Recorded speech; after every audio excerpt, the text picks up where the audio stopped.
part of the Press Play Podcast Network.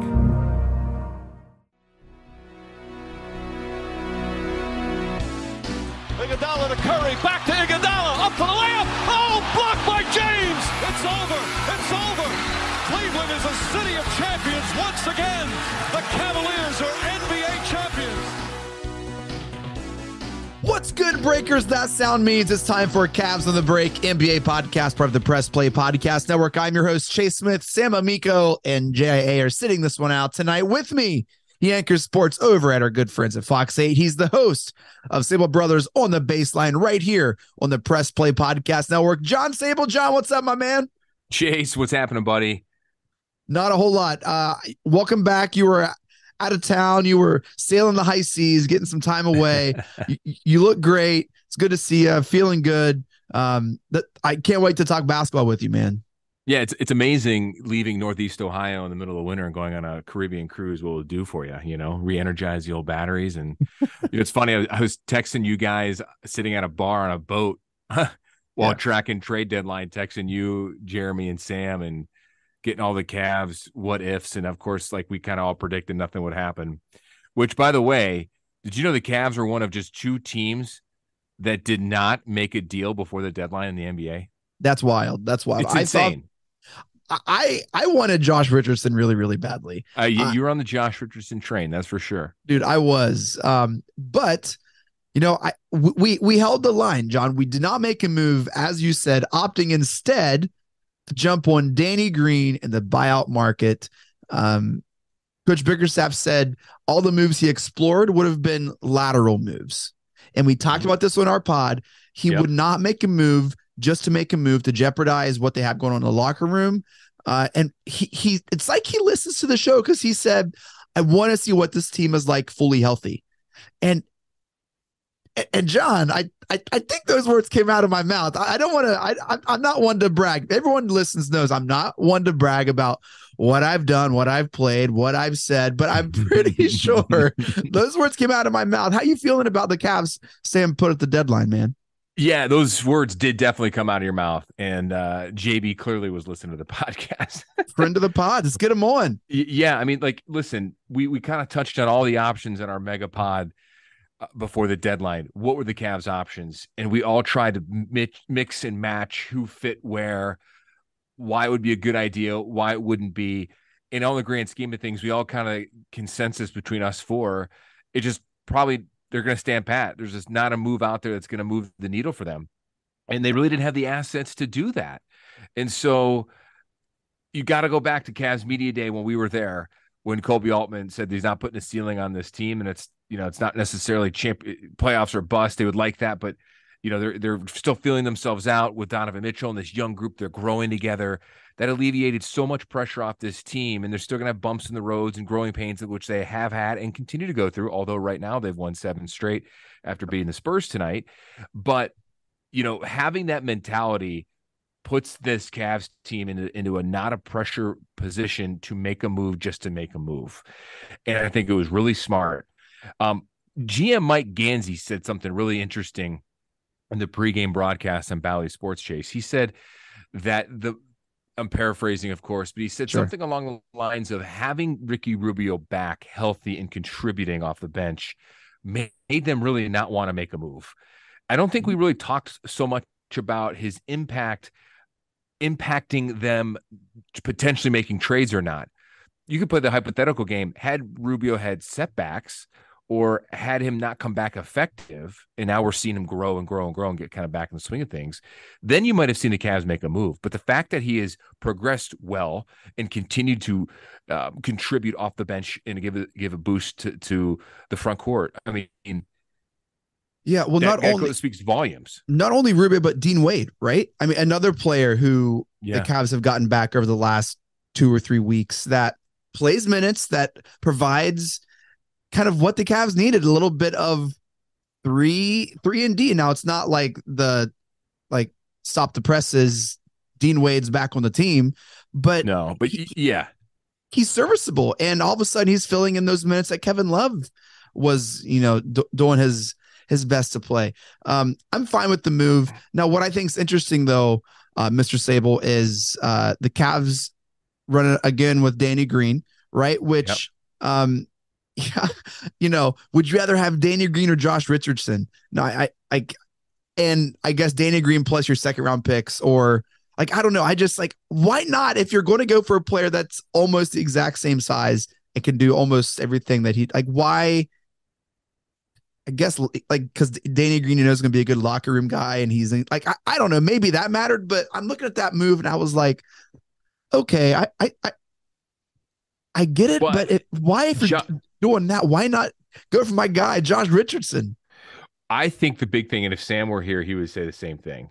You're looking at a guy in Josh Richardson who probably would have required a lot more in compensation in any deal that they were going to even ask for.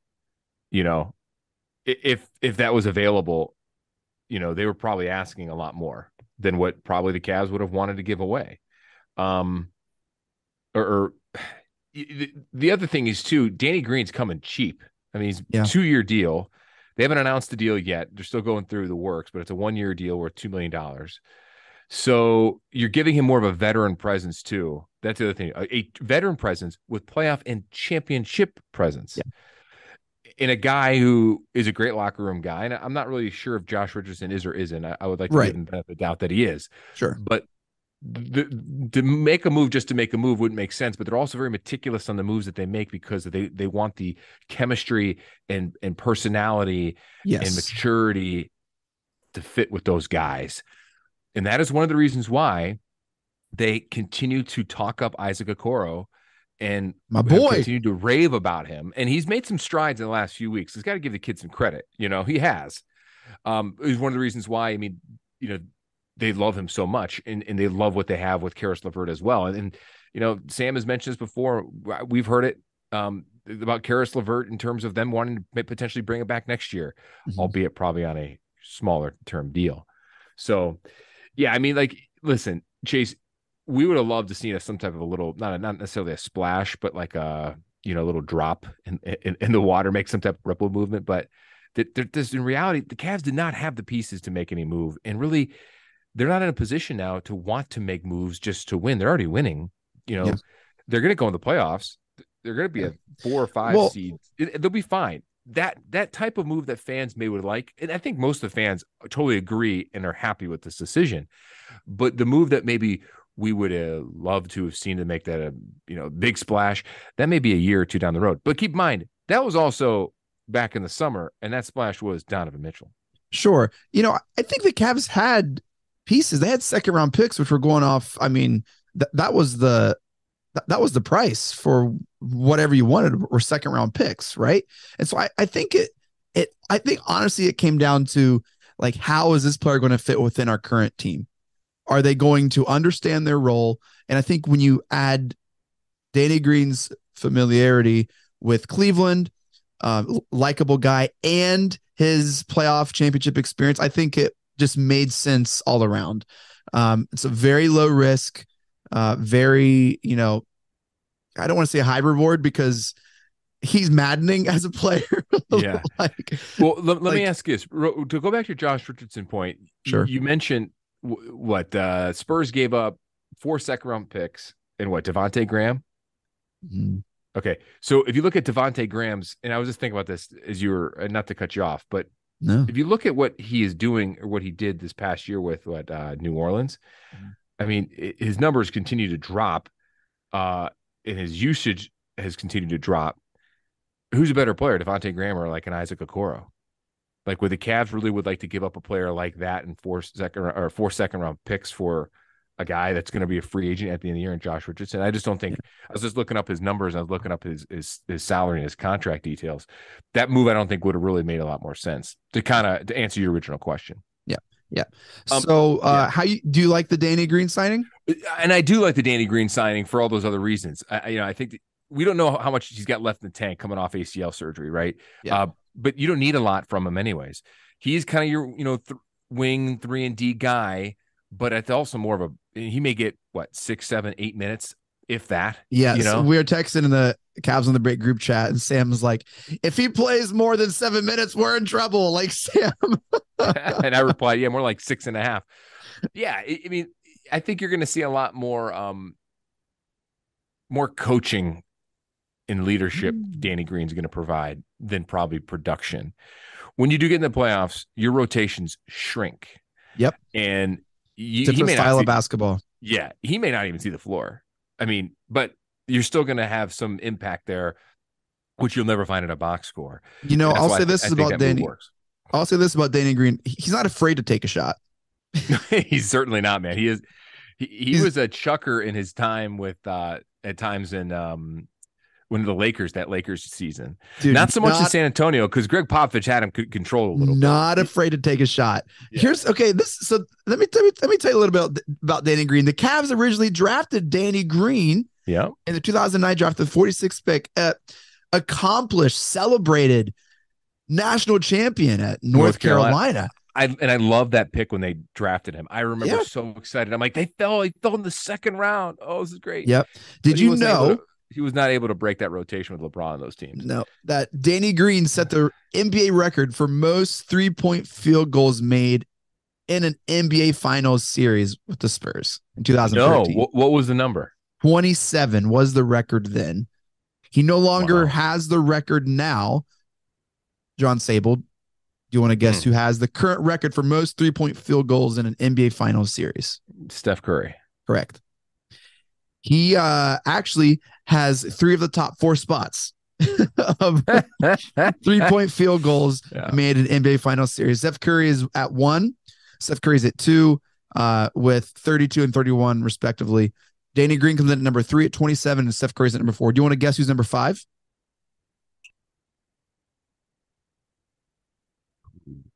What was that last number? What did he have? I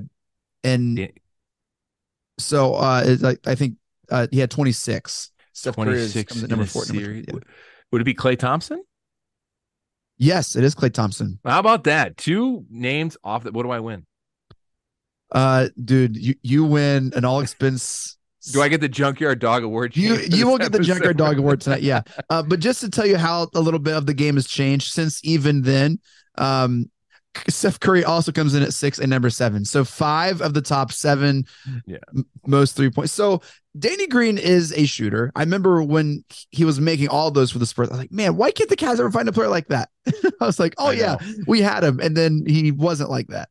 Well, you think about it. That time when he was with the Cavs, that 2009, 2010 season, LeBron's last year, he only played 20 games that year off the bench. I mean, 13 years later, age 35 now, 5 teams later, he's back in Cleveland. I mean, it is kind of crazy. He wasn't going to break that rotation of that year. And then after that, the Cavs, I don't know if they released him and then the Spurs picked him up and then he flourished with San Antonio. But yeah, I think it's a great move.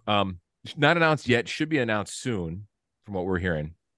But, the production, you're not going to get much out of him, but you're given that presence, a veteran championship level experience, which this team desperately needs besides Kevin Love. All right.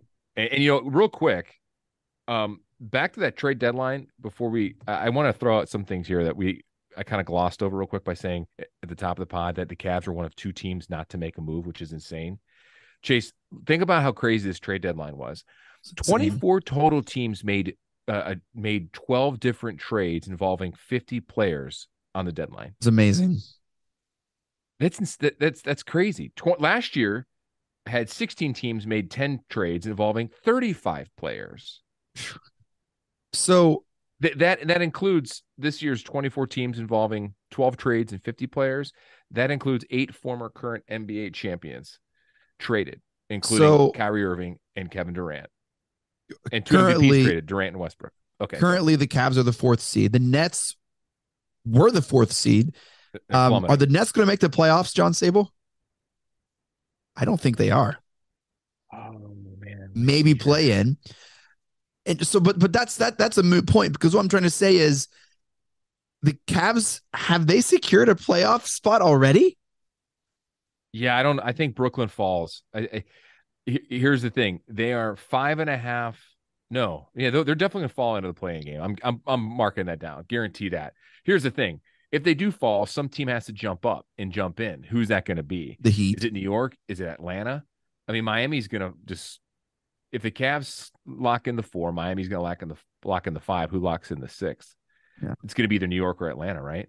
The Bulls. So, At least the Bulls. I can see the Bulls. Yeah. Wow, they got a lot of game. Maybe the Bulls. Okay.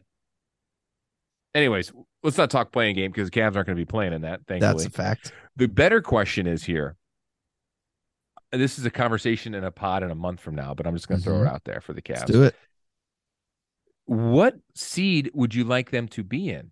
If they continue to roll and get hot, you want them to go 3? Yeah. And here's the thing. If you lap Philly, let's just say only because that's what I predicted at the beginning of the season. You guys gave me crap for it. You're almost better off staying at 4 or 5 to play Brooklyn. Because if you go to 3, you're going to face Miami, a much tougher matchup.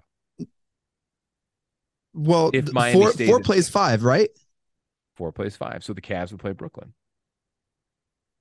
Oh, no. Miami's going to get the 5 seed. They're going to be knocking on our door at the 4 seed. We need the 3 seed so we can play the Bulls like those.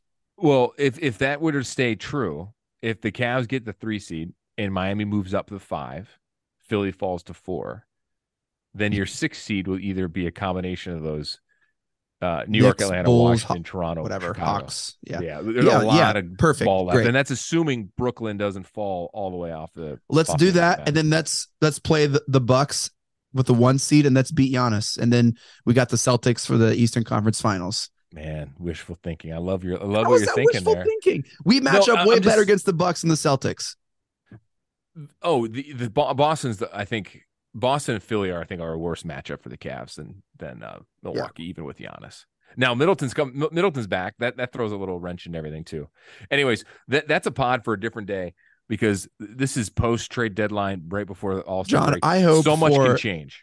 I hope for your sake and Sam's sake and Jeremy's sake, the Cavs don't get the 3 seed because if it comes to fruition that it's not going to be good for you guys. Well, hey, let's take a quick break and hear from one last time about our good friends at DraftKings. When we come back, we're going to talk about how the Cavs are burning hot this Valentine's Day, February. They've won 7 straight. We're going to talk about that. And then the big game against Philly on Wednesday when we come back. Cavs on the Break NBA podcast.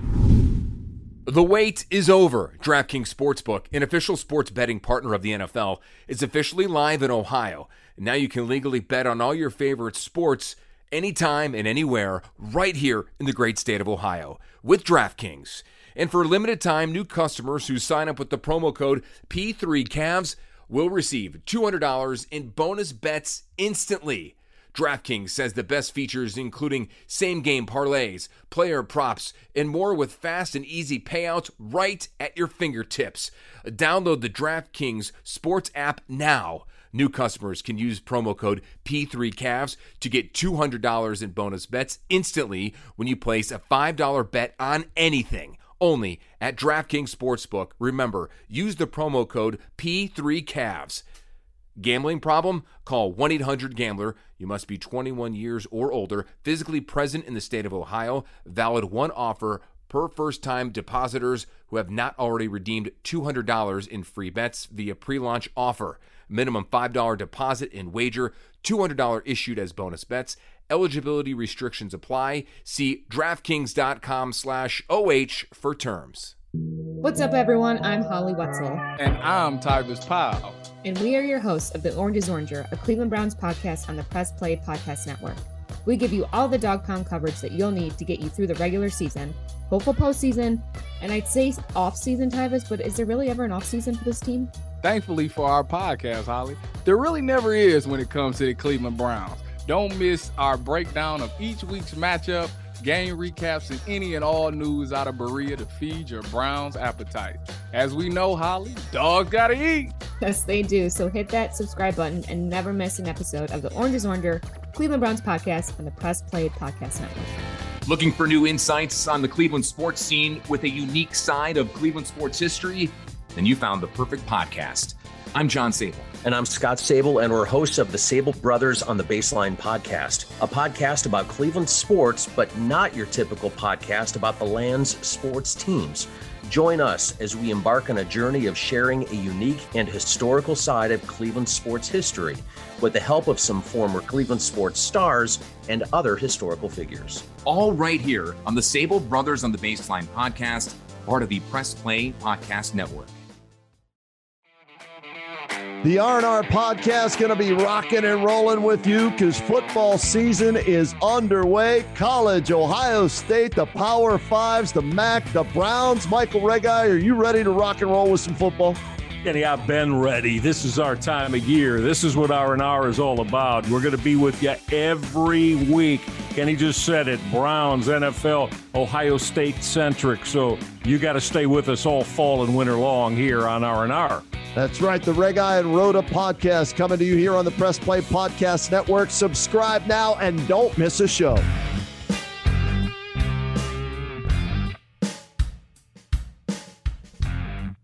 Hey everybody, I'm Gary. And I'm Jason. Opening cards as a kid, no matter what was in the pack, you always had that stick of chewing gum. Well, it turns out Gary and I opened up a box of 86 Tops last year, and let me tell you, the chewing gum does not age well. Join us on the Ball Card Show, the sports podcast for the sports collector. We are back with John Sabol, Cavs on the Break NBA podcast. John, thanks for doing a great job with those DraftKings ad reads, man. That's just fantastic. Hey, man, it pays to read, I guess. Are you allowed to gamble Fox 8? Like, is that something you guys are allowed to do? That's a good question. I'm not sure. Okay. It's a good answer. But for the record, I have not yet. It's a good answer. It's a great answer. Well, I have. And just there's a reason why I haven't quit my day job. Right? Yeah, I think a lot of people are in that same boat. Sure. Well, hey, let's talk about the Cavs because the Cavs are rolling right now. They have won 7 straight, 8 of the last 10. We're recording this. Monday night the 13th is now Valentine's Day. John, happy Valentine's Day, John. Hey, happy Valentine's Day. I will send you my card. Yes, my chocolates are in the mail. They just comfortably beat the Spurs 117-109. But let me just kind of give a little breakdown of what's gone into the 7-game win streak.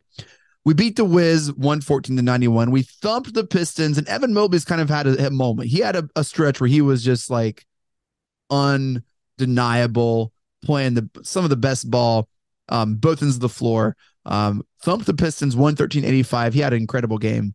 I think against the Wizards. It was around this time he just balled out. We beat the Pelicans 118-107, defeated the Bulls 97-89, and tonight again we just beat the Spurs 7 straight. We are now 3.5 games ahead of the falling Nets. We're 4th in the East, only 1 game back of the Sixers, which we play tomorrow, depending on when you're listening to this, on Wednesday, February 15th in Philly, 7:30 p.m. The very last game for the Cavs before the All-Star break. John, you got to be feeling good about where the Cavs are at right now, man. And they're, we talked about it a little bit before the break. They're kind of like projection through the last half of the season. Well, a couple things. I think they've kind of finally got into a groove. And after very inconsistent ball, they're finally playing better defensively. Offense is flowing. More consistent motion, more consistent, like passing the ball around. There's more rotations. JB's got something in a groove now. You're seeing guys. It's funny. You look at the game like tonight against San Antonio. They were, especially that first half, they had a little rut in the third quarter. Game got a little close there, and then they eventually pulled away. But you're seeing a lot of guys. Whereas before, if Donovan or Darius have the ball at the top of the 3-point arc, when they first bring it up, you see a lot of guys at first standing around during that slump. There's a lot of guys moving without the ball now. And that's exactly what you want to see. That's creating lanes. That's creating, some, pick and pop stuff, some old school Cavs pick and roll of the Price Doherty era with Garland and Mitchell with Mobley and Jared Allen. You saw that tonight. And I think they're finally getting over that hump of inconsistency. Now, Grant, there's 22 games left in the season. There's going to probably be a few little small bumps, but the fact that they're making a run like this now, as we post deadline and before the All-Star break is pretty solid to see. However, I will say this, 2 concerns that I do have. It's not all roses, Chase. It's not all, what would you call that? Roses and basketball rings and whatever. Yeah. They're doing these wins for the majority of them against bad teams. Okay. For the most part. but that you will need to beat the bad teams. You need to beat the cupcakes, So I need them to see more consistent teams, players that the roster just needs to be a little bit better of these caliber, right? Yeah, they beat Memphis, which was great. But I mean, Indiana, Washington, and Detroit, come on, you got to beat those teams. But I need them to, before I can really, really get excited about this run, I need them to see the big team. I need them to play Philly coming up here on Wednesday before the break. And then they've got Denver at home after the break next Thursday. Here's my other concern is that can they continue, regardless of what happens with Philly, that Wednesday night game against the 76ers, can they keep this momentum going after the break? You're going to have a long layoff. You're going to have 6 days off.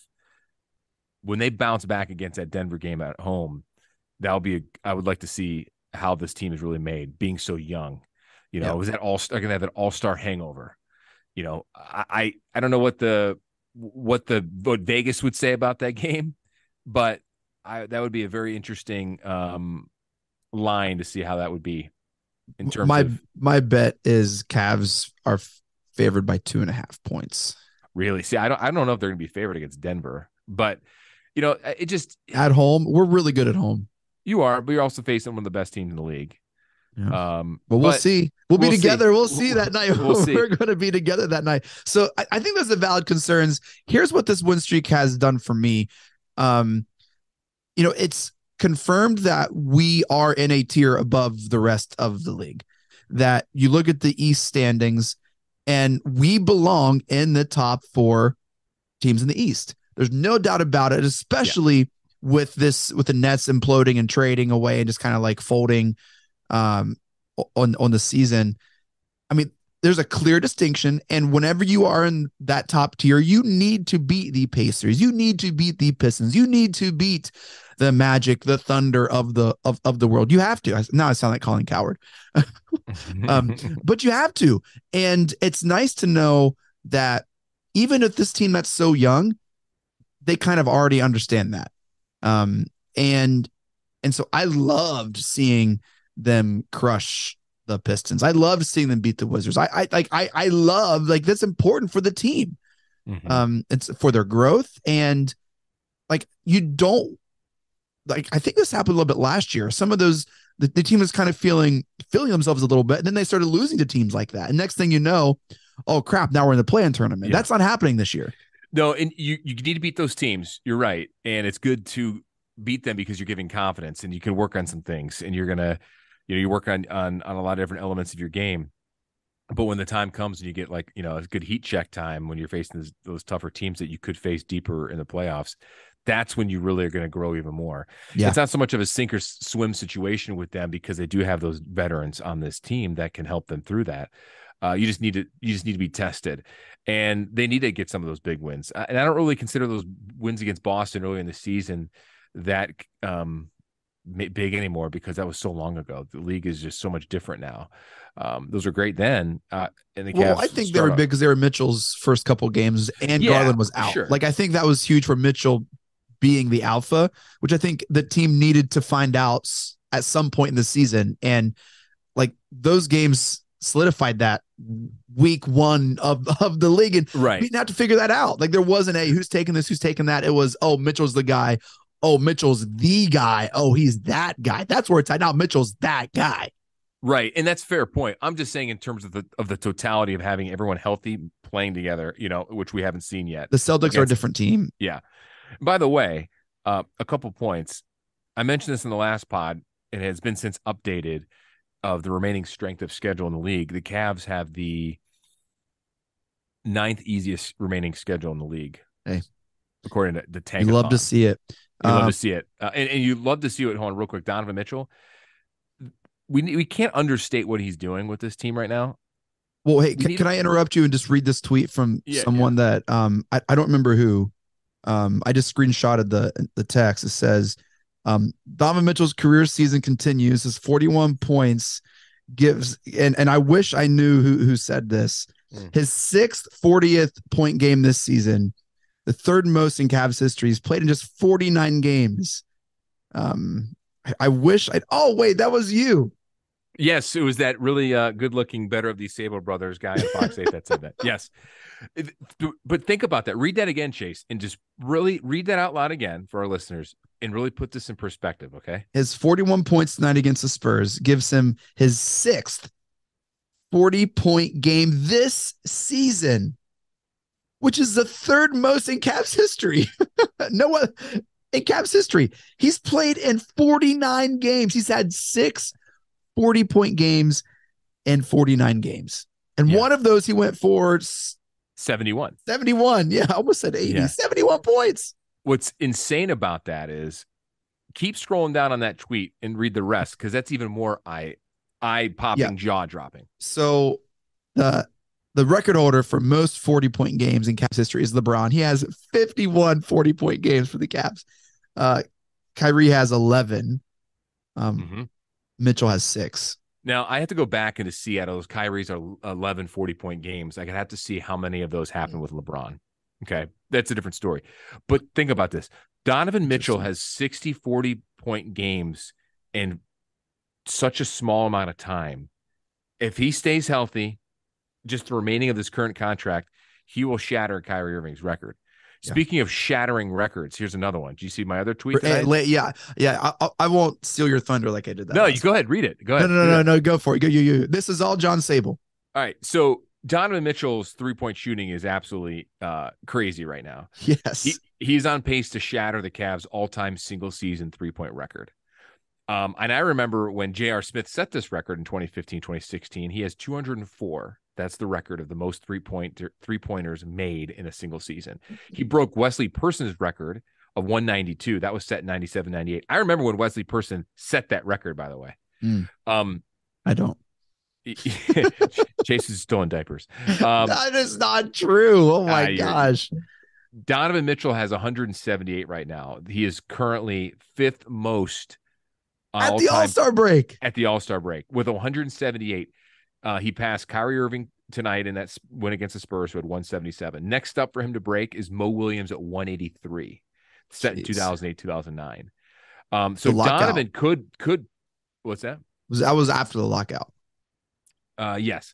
So Donovan could theoretically tie or break Mo Williams' record against the Sixers, or if not, it'll happen after the All-Star break. Next up on his list is Kevin Love with 187. That was set last season, 21-22.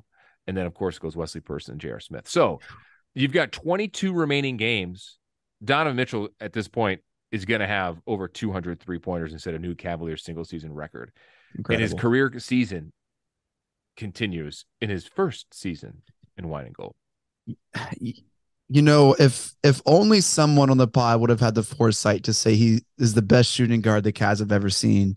That would have been something. If a host on this pod would have said that right when they had traded for him, that would have been something. It would have been something.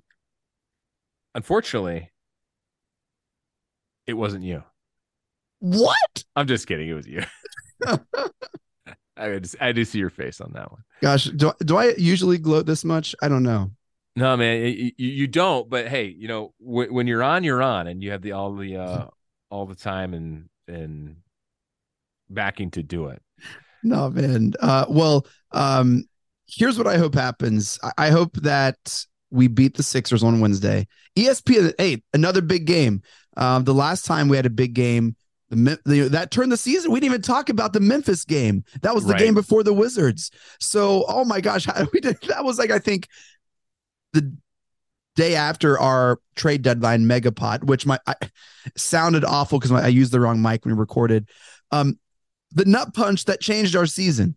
The nut punch that changed our season. You gotta give that to some Cleveland t-shirt companies. They're gonna go ahead and run that crazy. Yep. Yeah. What a turning point. And that was a game that the Cavs were tested, but again, Memphis wasn't fully healthy and didn't have their full roster there. But what a game to overcome. And you get drilled in the groin, you're not going to walk away. I don't care who you are. And I love that play by Donovan Mitchell. I love that. Kind of seemed to light a fire on the team, and they have been playing lights out. Even more so, I love that JB loved that he did that. Oh, he got the Junkyard Dog Award that night. Yes, he did. He did. Yep. Back in his players. Love to see that. Yep.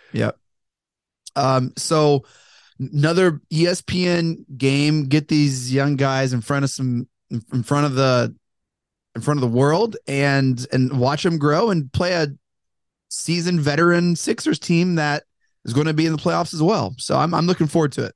And I correct me if I'm wrong, I believe that ESPN game was picked up and they demoted the Heat Nets game after the trade of Durant and Irving. So that game is no longer on ESPN. That sounds like a smart business decision.